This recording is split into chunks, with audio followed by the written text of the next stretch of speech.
This is The Poet and the Poem from the Library of Congress. I'm Grace Cavalieri.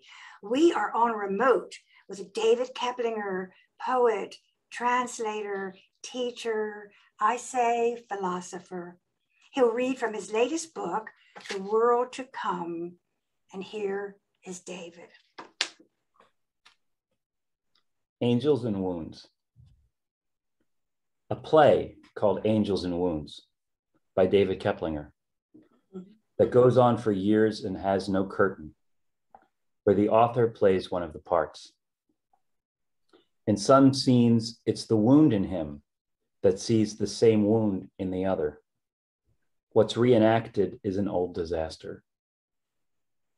In some scenes, it's his angel that addresses the other's wound, or it's reversed, and he's the wounded one drawn to the angel. Codependence casts its green light on the stage. There's hardly any dialogue except the sound of silverware, bottle caps, slamming doors. But in some scenes, the angel in him engages the angel in the other. It's the same play his parents put on, and he plagiarized everything. That last line is what I wanted to start with. And David Keplinger, The World to Come. Why is that book entitled Something We Can't Imagine? Well, it depends on how you think about the world to come. I try to imagine it from a few different angles. It's a great opening question. Well, what is in this book that isn't in other books? Or what is in this book that are in your other books? Well, to go back a step, the world to come that I'm trying to imagine is the one that we're born into, which is the body. So for the first half of this collection of prose poems, the speaker is gathering the metals of the spheres in order to make himself a body. And then in the second half, the world to come is the loss of the body, the diminishment of the body, and the disappearance of the body. And that's the eventual invisibility. And that's a kind of world to come as well. Oh, wow. That is why I call you a philosopher, because however you take all the proofs and turn them upside down, and yet you come out with the right answer. Your logic is imagined, and it is metrics that were never known before, but it all comes out right. So give us another poem and we'll tell you what you're doing. Okay, this poem is called Sassafrado. It's from the first half of the book.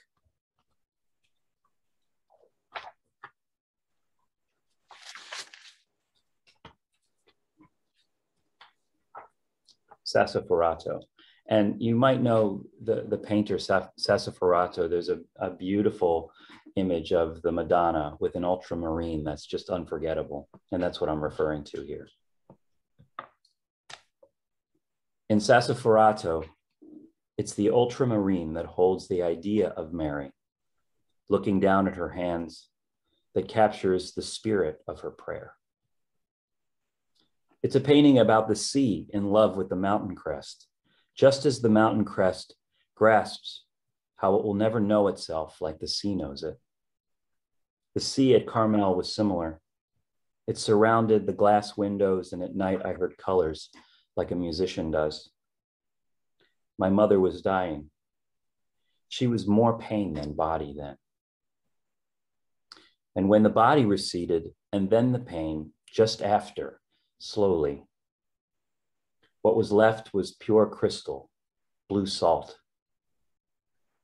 It was Sassafrado who associated this color with the mother, the force of love that cradles and crashes over the thing until it is the thing. Once again, repeat who Sassafrado was. Sassafrado was a painter of the Italian Renaissance, and the colors in Sassafrado are just unforgettable. They're so crystalline, and for me, the idea of Mary and the spirit of her prayer is carried over, or are carried over, in those colors. They kind of precede the picture or the story of Mary. There's a feeling that you get that comes from the color itself, like a musician seeing colors. How did the color suggest the dying of your mother and her fragility and her vaporizing. How did that happen? You know, it happens instantaneously in the writing of the poem. Suddenly I'm in Carmel, and then suddenly the sea and the mountain crest, and then there's my dying mother. But I think that there's a line in there that says, the sea knows the mountain crest like the mountain crest will never know it. And there is something to be said about the mother knowing the child in a way that the child will never know himself. And then the mother crashes over the child and disappears. And there's an essence of her that's left in the speaker and in me. I mean, these poems are, of course, imagined fables, but they're all about me. They're all about well, you know, the self is a very interesting theme in your work, how you regard the self, because it is just a concept that really wasn't with us until the 16th century, but it permeates your work in a very subtle way. And we're going to be picking up on that more. Now, these poems are prose poems. They have a shape like a paragraph. And you said that putting things in that shape focuses you. Talk a little bit about how form gets you to where you want to be. Well, it's the old question of the chicken and the egg. What comes first, the form or the content of the poem?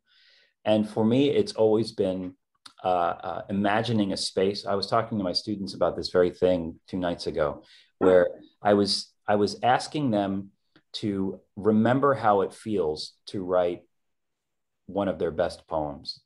How it felt for me every time I wrote a successful poem, at least in this book, was that first there appeared a shape, and then there came to me an understanding that all I had to do was fill that shape up with words. And the box for me is a very potent instigator of that experience. James Joyce said that in silence, cunning, and exile, we come to our art. And the cunning part is, to me, and this comes from Joseph Campbell, the cunning part for me is about repeating that experience of apprehending the content via the form over and over again. So I like to think in form first, and then I fill the form up as the content comes to me. First the shape, and then all you have to do is fill it up. No problem. And you know, hundreds of times you get it wrong, but that one time when you get it right, it really does feel that way. I think we can do it. Somehow there seems to be a magic wand there that somehow we could do that. You've entitled us to that. So you have chosen this form for this book, and are you happy with it? I am. Well, I tried different forms for this book. I wrote them as paragraphs. Some of them were just 1 sentence long, and having that box shape and the relative length already established, it gave me a sense of, how to complete the poem and how big it was going to be even before I began it. And that's helpful. It's like writing sonnets. We're waiting for your book of essays. I've been working on it for a long time. All you have to do is go back into all your interviews and just have someone transcribe them, because you do talk about process a lot, and you have things that were never said really before. So I'm thinking that's in your future. So let us read 2 together, and then we'll get a good sense of you, and then we'll be happy. Wonderful. Okay, this is the opening poem in the book. This is a very short one. And then I'll read a poem. Let's see if I can find this one. I'll read a poem called Fox.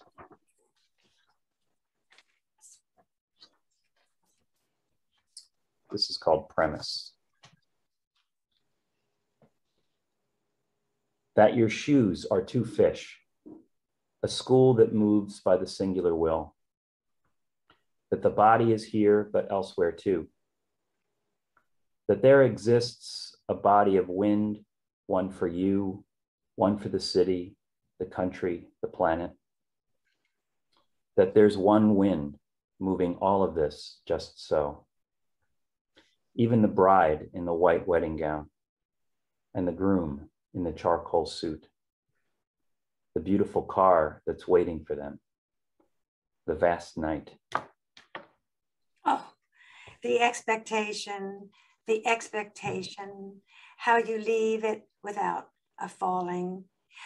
Before your next poem, I just want them to know that you are the winner of the Rilke UNT Prize, the St. Louis Literary Award, the Cavafy Prize, the T.S. Eliot Prize, the Colorado Book Award, the Erskine Prize Award, the Emily Dickinson. Let's hear a poem.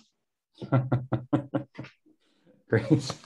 The strength of your mudita is very great. Well, our lists are beautiful things. And this is a long list. Well, I thank you. This is called Fox.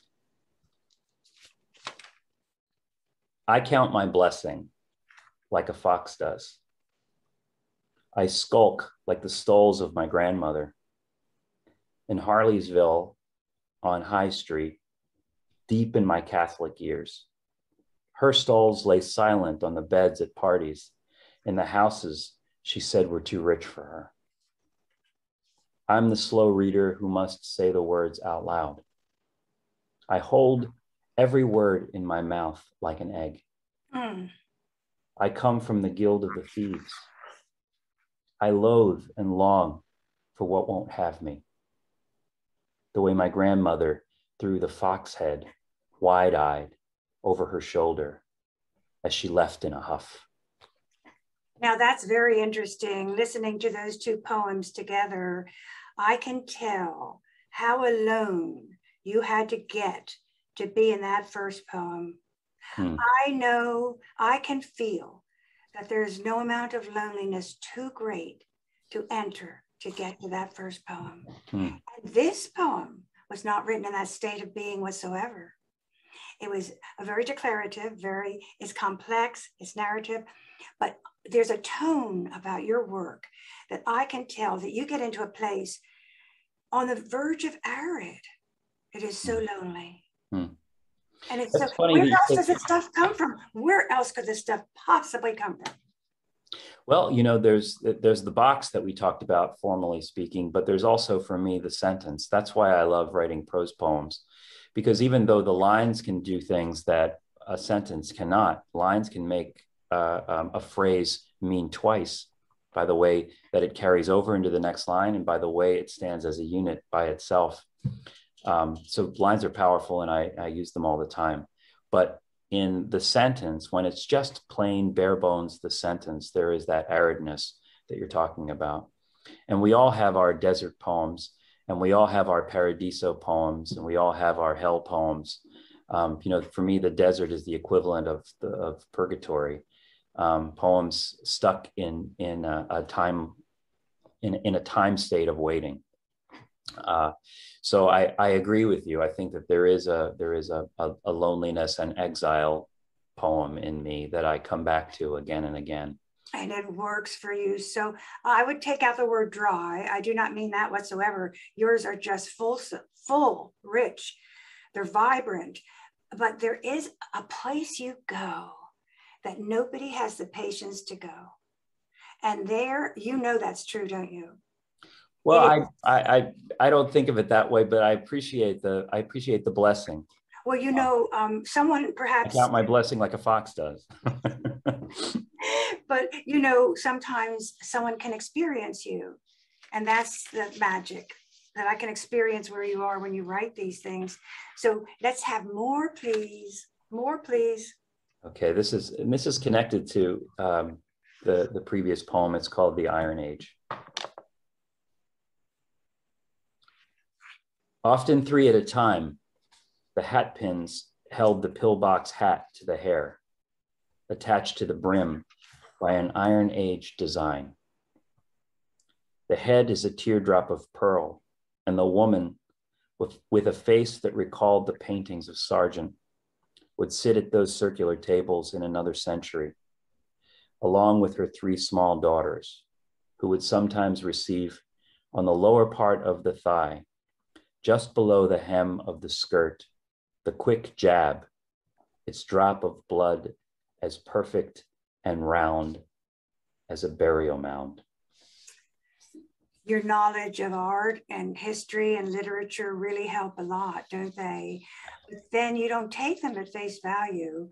You turn them on edge and you get something entirely different from what the original meant. What did you do to that painting to make it, to enchant it to something else? Well, the image is of my grandmother. It's of the same person with the fox stole in the previous poem.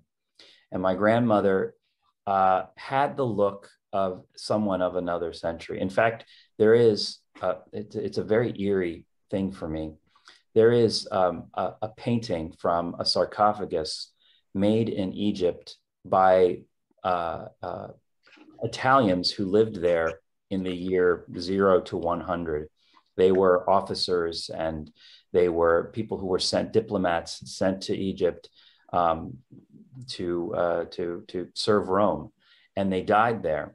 And then when they were buried in these cartonages, their images were painted on the front of the cartonnage.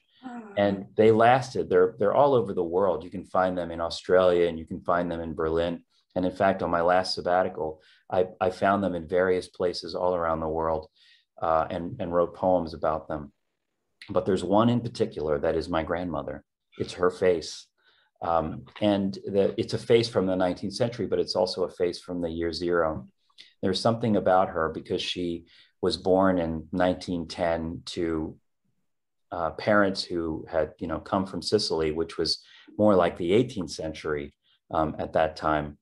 That makes her, for me, a figure who is very old and like a kind of goddess figure that represents a lost time. So by focusing on her and thinking about Sargent or thinking about those images from Egypt, I get into a place that's 2,000 years old, the Iron Age, thinking about that little pin that she used to jab her daughters to keep them behaving in church, which is a terrible story that my mother told me, but I guess at the time it was perfectly appropriate. And I don't know how often they got jabbed. Maybe it was just the threat of being jabbed. Well, but it's an image that haunted me forever until I could write the poem. Well, that's what's left out, which works so well, because first of all, I thought it was an actual portrait, 19th century. I mean, we've seen those portraits of mothers with the children around the table, and it seems so perfectly right. And then the ending, which upends logic, we don't know the reason for it. It feels so right, but I took it as complete authenticity. Now look at all these layers that are on this poem that aren't really there, but are essential to make. Well, that's one of the things, Grace, as you know, it's the things that we leave out and that we trust the reader will apprehend, will find on their own, in their own way, that don't need to be in the poem. That is really the work of a poet after, decades of doing this. I have learned to trust that there will still be a trace of that essence there in the poem, even though I haven't written it. It's kind of a weird thing that my grandmother, for me, is very much in that poem. And I know that what's behind my grandmother, which is that sense of history and that sense of the ache of a human's impression on the world in the form of a droplet of blood that becomes a burial mound, is there without my having to say, here's how I made this poem. I started thinking about my grandmother and then those images from Egypt, and then how she appears also in Sargent, and she's this eternal figure who's like a god. I left all of that out and just focused on the hat pin. And somehow it's all there by the language that I use. I mean, it's not all there, of course, that would be assuming too much, but it's a matter of trust. It's saying, this is a poem that is as much a co-creation between me and you as it is me offering some kind of meaning or some kind of message to the reader. I'm so glad you described that, because that is really the interesting thing, is that it remains formalized with all of that evanescent, all of that trust, all of that invisible stuff going on. We get a very formalized picture, which I think is really interesting. It is a portrait. You wind up with a portrait. I would tell you that poet and translator David Keplinger is the author of 5 other poetry collections, or there's 6 more. This is my 7th book. That's right, because we have the new and selected. Yeah. The Most Natural Thing, The Prayers of Others, The Clearing, The Rose Inside, Another City, then The Long Answer, which was new and selected, and now this book, which is entitled what? This book, The World to Come? Right, The World to Come. And his poetry has been in the biggest and the best of all of our periodicals, and he has been renowned really for translating, which we'll get to that also. Fellowships from NEA and the Soros Foundation, Pennsylvania Council, DC Council. Have you moved to different states just to get grants? Well, go ahead, do it. I have moved around a lot, and people have been very nice to me. Good move. No, this is all what you're reading is all over a period of 30 years. I mean, I entered my MFA program in 1991. So this is a lot of years of sending out applications and things like that. It's lovely to hear, but spread out over those years, it's just a matter of we will not accept diligent work, one poem at a time, sending them around. That's your modesty. We will not accept your modesty. This is well earned. This is distinguished material. This is work. This is work. The Cacafe Prize from Poetry International, the Erskine Poetry Prize from Smartish Place. I mean, no disclaimers are allowed because you are a working poet. You work every day, in addition to teaching students, I think 5 days a week now. But truly, if anyone has made the commitment and the declaration that this is a life force, it's on the page, and we want another poem to prove it. David Keplinger is here, and I'm high. Okay, we're still in The World to Come, and this is the last poem of the book. It's also part of a series. Well, let's do 2, if you don't mind. They're short. I'll do 2. Need them, yes, they're very short. This first one, yeah, and just for the sake of those who are seeing it on YouTube, these are what the poems look like. So this first one is called Truce. The cinema that rainy day was warm and dry. Its film was silent. A horse was racing with a Model T among our stiff black coats and hats. The car puffed smoke. The white horse snorted. Then the film stopped.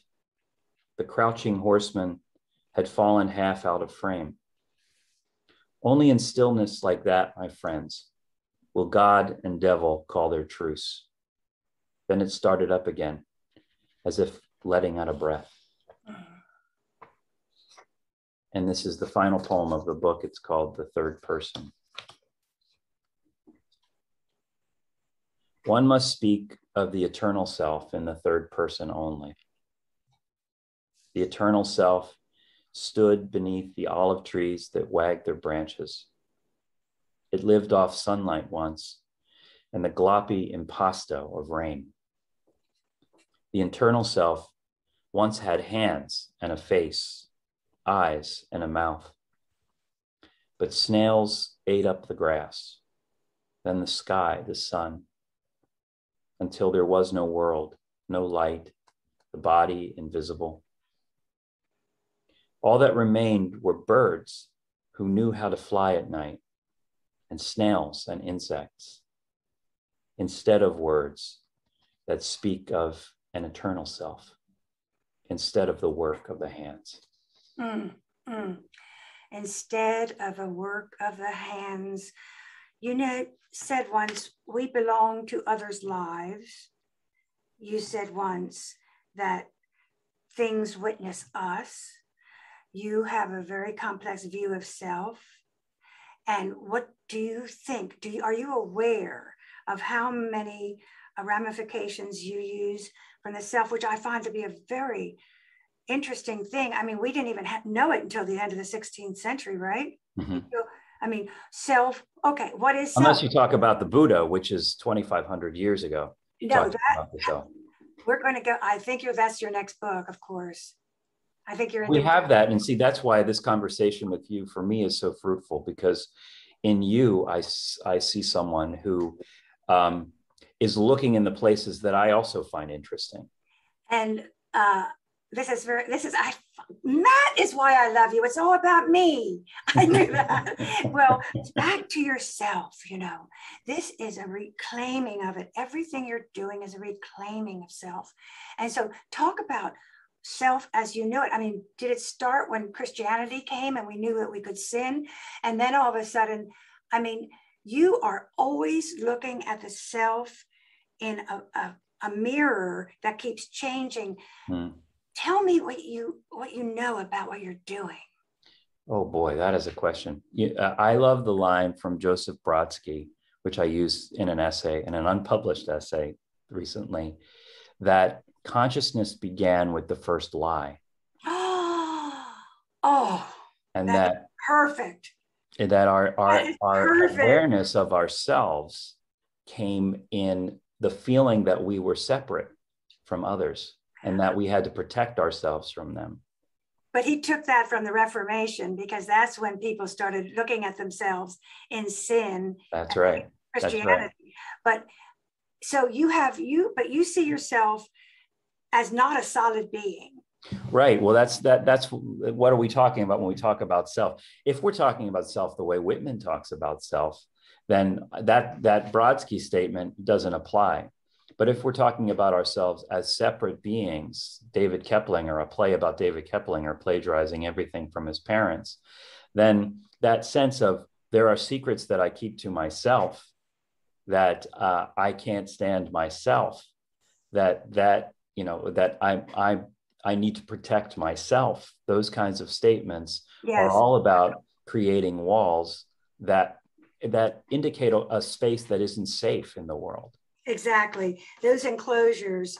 But then But to me, the grand self of Whitman is very safe, because behind it is love. I mean, that's my belief. And it's something that has turned in my work slowly. It began differently when I was 25, but now something has changed in me that has changed the work too, and changed my concept of the self. That's why in that last poem, the body disappears. So in the beginning of the book, the body, with the premise poem, the body appears and it gathers the metals, and that comes from Augustine, from St. Augustine, saying that we pass through the 7 spheres in order to gather the metals of our personality. And then we come to earth, and here we are, this body. But there's also the casting off of those metals at the end. And what's left is this invisibility, which is the great self that is propelled eternal. by love. Yeah. Eternal. But you do something more in each poem. Sometimes the self is seen by others, such as in The Fox. That is a kind of a look at how society is treating us. Sometimes yourself is everyone else, and sometimes it is David Keplinger. It is the poet. The poet's voice is very evident. But I find I name myself in this. I love it. Yeah.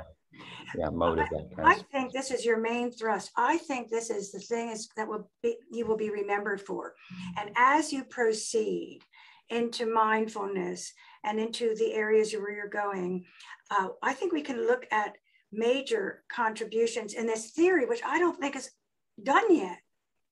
This theory. Well, I'm ready, Grace. I believe me, I'm doing that work. I'm a little shy to show it to anybody, to tell you the truth. Mm-hmm. But it's coming, because you are evolutionary, and I'm glad. Let's have another poem. Shall we move away from this book, or would you like to hear another one? We could hear one more and then go to another. Well, since we're on the subject of the self, let's go to a poem called First Person. This is the second poem in the book. So you heard the third person, which is the end of the book. This is the first person. I could hardly stand to be a body before God scrapped me as I was and started over. This happened many times. Once I was much taller, like a walking cliff wall. But the heaviness of having fists and breasts and a penis and knees and a womb and feet with veins like cottonwood roots bore me down. I had to be burned up and begun again. Another time I was very small. I could fit into a tiny hole along the Euphrates. I had to stave off the wolf spider, God's beloved, who questioned me with 3 eyes. Alone in the world, there was only the river and no one to wash their long hair in it. Mm. Mm. Well, that is what you do in every poem. You divest yourself of your humanness, and then you use humanity to fulfill that place, that empty space. So I watch you as a very interesting spiritual spectacle, which is kind of a little specimen that I'm watching, really, because you are evidencing your spiritual growth on the page. We can look isn't that the gift of writing our lives, Grace? This is for everyone, whether they publish their poems or not. Not everyone has spiritual growth, honey. Not everyone has spiritual growth. Not everyone. Don't you think that the writing also provides the seeds that by looking deeply into things start looking back at you? No question. Some people do it better than others. So that's another poem. Some people just do it plain better than others. Yeah, you can get stuck in that practice and just looking out at things and describing them and staying implicitly in that action. Look at me, look at me, look at me. And but then something does turn eventually and you say, look at that, look at that. Well, I think you're right there. I mean, some people make a career out of just observing, and noticing things. But you're saying that if you do it every moment, it is a spiritual practice and something's going to happen to you, whether you like it or not. I think that if you're doing it and you're just like meditation, if you're doing it with the right intention in mind, then something is going to happen. And if you're not doing it with the right intention, something might happen too. It might fool you into this kind of transformation, which in fact is what happened to me. I got into this because I wanted to be seen and I wanted my ideas to be taken seriously. And I wanted to prove myself in the world. And eventually something shifted. And I have to attribute that as much to teaching as to poetry, because teaching taught me to be happy for the success of others. And that really does bring a lot of, it infuses your work with joy and noticing in a way that it wouldn't be if you weren't doing that teaching aspect as well. And to be quite bold to say that all that love you give comes back to you. It's a very practical thing, actually, that we get in teaching. But it really does. You're right. Mm-hmm. And it's very nourishing too. Well, let's go on with more poetry. Okay, I forgot to tell everyone who you were for a long time. David Keplinger, American University prize-winning author, translator, and a person who has given up fear. I wish that were true. Not all of it. We need a little bit so that we won't run out of the street naked like some of the people you've written about. But I do think. Bless that man. Mm-hmm. That is great. The trust that I see. Look, who could do what you do? Who takes all logic and turns it upside down? Who takes something together, broken, and ends up together instead of together and ends up broken in a poem? I mean, who turns everything on its head? That is a lack. You can't be afraid to do that. You just can't be afraid to do that. You know who did that? When you say it like that, it's profound to me. It's my dad. My father was an electrician. Oh. He loved fixing broken things. Broken things were more beautiful to him than perfect things. That each one was an encounter with, possibility and a test of his skills to put things back together. So his love of the broken is something that I'm lucky to have inherited. But you don't say that in your poems About him. Yeah. Yeah, I haven't gotten to that yet. There's I just realized it now. There's more stuff coming because the father in literature is it. The father in literature, I don't think we have a program where we don't touch on it. But with you, it's just like almost like at the beginning. Like I just get the tip of him. Now just you saying that is pretty awesome. Go ahead, David, give us more. Okay. So this is a poem. Let me see, since we're on this subject. Well, here's a poem that features my father and my mother. It's called 222 West 23rd Street, which is the address of the Chelsea Hotel where Dylan Thomas died. But I left that out of the title. It's just 222 West 23rd Street. Rage will have to learn gentleness. It will not be for the light or against it. My father wouldn't leave us when he died, getting up and blowing out our candles, blasting the ballasts of halogen in his former house. He wanted to unset the sun along the trees where it would flatten. My mother, on the other hand, would fight to never look again straight into mirrors and past the big one in the upper hall many times without acknowledging her eggshell hands, the crumpled hairs, in her attitude that none of this was real, but staged for someone's weird, kind-hearted laughing. So that's a different poem. That's a rhymed sonnet. And what book is that in? This is The Long Answer. Oh, you're new and selected. The new and selected, yeah. Oh, so you have how many different forms in that book? That's a little bit like 10 poems from each book? It's about 160 pages. I would say there are about 15 poems from each book in this, and then there are 30 pages of new poems at the end. And among those new poems, I have a villanelle, I have a few sonnets, I have some pretty tight tercets, and some experiments in some forms. And in my new book, I have guzzles and other things. Those traditional forms or received forms are very fruitful for me, so I use them often. I have two minds. One is Charles Simic writing "The World Doesn't End," and the other one is Seamus Heaney writing his spectacular poems about history and Ireland and forms. This is so true.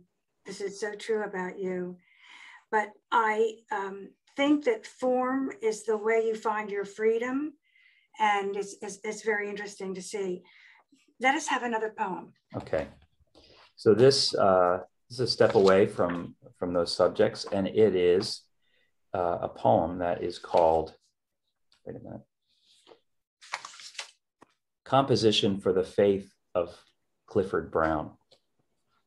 Clifford Brown was a great jazz performer of the 1950s, and when he was 25, he died in a car accident on the Pennsylvania Turnpike. And the interesting thing is that he's young, and his name is Clifford Brown, and it kind of reminded me of Hawthorne's Young Goodman Brown.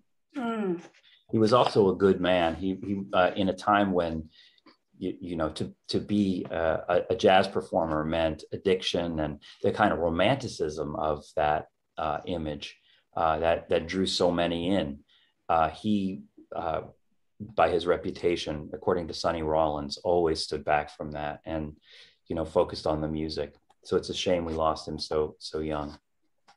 So this is called Composition for the Faith of Clifford Brown. On June 25, 1956, it's a hard bop, Max Roach on drums, that brings you up to Philadelphia, it's reported, to Music City, I've heard tell. to serenade a wall of cigarette smoke, stone sober, with tinkling glass and ashtrays falling down slow motion. Your second to last night alive. There's much to get wrong about this story, like any story often riffed, how it was not on the following night your wife, but Richie Powell's, who did the driving and the rain I once believed was pouring on the empty Pennsylvania Turnpike, was falling instead on a town called New Bedford near Pittsburgh, as your party passed through dead tired. I can't know if you fell in slow motion, asleep in the passenger seat because you wanted to relax your hands.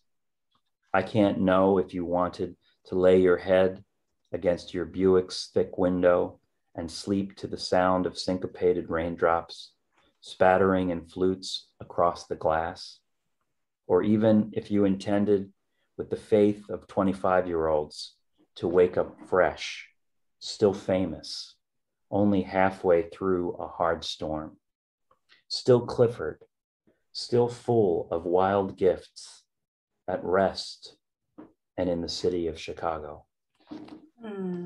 I'm not surprised that you love jazz because, I mean, it's like poetry, isn't it? Setting the notes on edge, the unexpected, the spontaneous. I think of you in that light, well, sort of like Andre Breton and let me see, who do I think of you? Andre Breton, Miles Davis, and the Beatles. That's who you are. Oh. That's a pretty good crowd to be associated with. Can I get that on the back of my next book? a t-shirt is in order. But why would you like to write about more musicians? Well, I do write about musicians quite a lot. And part of it is that I'm interested also, and I think you know this, Grace, I'm interested also in collaboration. And with jazz especially, it's this collaborative spirit of creation that makes the music happen. Each part of the band, say, will get their solo, but together they make the song. And there are some little guitars like that for me. Are there guitars in the back? Do I see guitars in your room? Yes, there are guitars back here. Yeah. So you indulge on every level. You're just an indulger. I do my best. Yes. But for me, yeah, that's a not my day job, but something I really enjoy. Well, please take us now to another form. Okay. Another form. And tell us why the sonnet matters. Okay, well, I'm going to read a poem called Sonnet, and then I'll tell you about how the sonnet works differently for me than, say, the prose poem. And this sonnet has an epigraph from Catherine of Siena, and it's simply, "You are that which is not." The stork is gone. Here is the nest. It teeters on the station tower like a satellite dish encircled in grass or tiny bits of hair over and over, or yarn around a pair of unseen hands. Old transmissions have come to a hush. The air is static whirl. The road wends. I wonder at this gat, this bulrush basket, mouth and waiting for its tooth. The stork was here. Here's the nest. Praise the giving way, the taking wing. Praise the singing bowl after the song.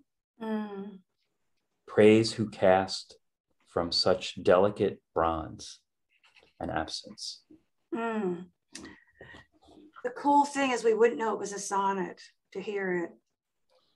Well, in a way, that's a big compliment to me. I don't want the music to be center stage in any poem, but I do want it to be the controlling force. I want it to be, the conductor of the train somewhere else. But without that conductor, the train's going nowhere. That is so true about you. And you don't have us, we're not lockstep. Uh-oh, here comes that syllable. You know, that's just as smooth as liquid gold. Now, Well, that's Petrarchan too. So the rhyme scheme is more delicate. Tell the difference. With a Petrarchan sonnet, it's the rhyme scheme. It's 14 lines, and there are 2 quatrains, but then there are 2 tercets at the end. And those tercets go E, F, G, E, F, G, and they're rhymes. So those rhymes are each 2 lines apart, and it's just enough distance to feel the echo of that familiarity without it imposing, like I say, center stage, its presence. Such a slight thing that matters. How different from the Shakespearean sonnet? Well, the Shakespearean sonnet, I think by its nature, is like the scientific method. It's very forceful in its music and in its rhetoric. It comes forward and it says, I have something to tell you, and I'm going to prove it here with support. And here's more support. And here's more support. And here is my conclusion. And the Petrarchan sonnet is not about that, really. It's not about forcefully proving anything. At least traditionally, it's more about delight. It's about the delight of the music meeting the content, and of course, writers have played with those broad generalizations so much that they mean nothing anymore. But to me, that's what it is. And of course, Rilke wrote many of his poems in Petrarchan form, and so I'm a huge follower and fan of Rilke and his music. The great one, of course, is Archaic Torso of Apollo. Well, I've never heard the comparison done quite like that. Now I know why the students are lined up around the block at American University hoping to peek in the window because they couldn't get in. But this is from the long answer. Yes. And now you look at, it's a parade of poems. So you look at your parades chronologically, and what do you make of it? Of the parade of poems from the early days of my career. You look at the long ribbon of sounds and you say, what have I done? Well, one thing that pleased me was that I could extract poems from my first book that I was still proud of, and which still spoke in some way to poems in my most recent book. That there was a conversation that was going on all along, so of course this is my hand that's creating that illusion of continuousness, but at the same time, if there was none there, then I would not have been able to present it. But I do think that there are certain things that I've returned to again and again that I've tried to do in different ways to keep it interesting. And so this book is a representation of that. And it also features the work of my very good friend, Jim Youngerman, the artist who did this. Magnificent. Yeah. Magnificent. How does that define the book? Well, this is part of a triptych. In fact, I like the fact that the third part of the triptych is missing, that there is a third part that we don't see. It's like the Holy Spirit. it's over here, invisible, but it affecting everything. But there is a loneliness to this, and there are the long shadows that are related to the title, The Long Answer. So that I love the long shadows. I love the togetherness of these houses, separate but together. Here on the landscape, like the body. This is a kind of couple out here. And then these chairs, are emanations of the two. Oh, those chairs. The chairs are wonderful. Speak of everything. And then you've got this crispness and clarity, and then the flow of the water. Right. Which is counterbalancing. So you saw, now that you've seen your life before you in 300 pages, was it a little different to seeing the whole of it? Was that a little different for you? I mean, did you have any revelation? I think that the revelation that I've had, even only in the last couple of years, and again, I'm riffing because you're asking such good questions that I haven't asked even myself, but the revelation that I've had has to do with the line that came out of Sonnet, praise the singing bowl after the song, that there is in each of us an inevitable absence that is in us and all around us, and soon will become full whole thing, the whole aspect of who we are. That, you know, this is all impermanent. This disappears. What's left is what we can call, for lack of a better term, that absence, that the anticipation of, you know, the song ending. And so this turn towards praising is something that has emerged in the poems in the last few years. It's not something I've done on purpose. It's just something that has begun to arise from them, which I appreciate. You know, it's the sense that in that poem Truce, God and the devil stop the film and they call their truce, and then the film continues, and it's like letting out a breath. But I'm really focused on that moment that the film stops, that moment that is the eternal, that we can focus in on, in objects, in interpersonal relationships, in nature, in history, in theology or philosophy. I'm really drawn to those ideas and observations that have to do with emptiness, that have to do with this absence that is within us and which is the eternal thing. It is clearly a path that you are on, and it is true to me that absence is fullness. Absence will be fullness, and that is the mystery that you keep trying to unveil and unveil. And right now, the praising of it is one part of the process. But before we go to a final poem, we have to mention your translations, because you're just fearless. I mean, you went to Czechoslovakia without being able to speak Czech. You live there using just gesturing. You've given all over the world.